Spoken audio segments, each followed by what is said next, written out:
Sayajiganj police station વિસ્તારમાં આવેલ દર્શનમ trade centre 3માં આવેલ જીવન ઓઇલ વર્લ્ડમાંથી તેલના ડબ્બાની ચોરી કરનાર ઇસમોને સયાજીગંજ પોલીસે ગણતરીના કલાકોમાં ઝડપી પાડી કાયદેસરની કાર્યવાહી હાથ ધરી હતી।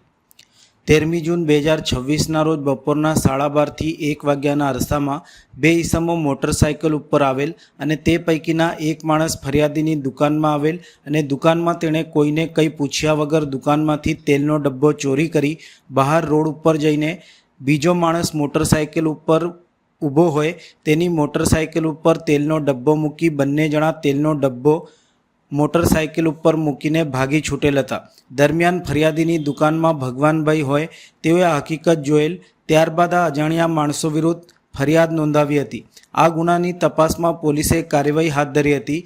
બાતમી મળી હતી કે તેલના ડબ્બાની ચોરી કરનાર ઓમવીર તથા રાજ બંને હાલ સૂર્યા પેલેસ હોટલની આગળ અંબા માતાના મંદિર પાસે ઊભા છે। જે માહિતી મળતા તપાસ કરતા આ ઈસમો મળી આવ્યા હતા।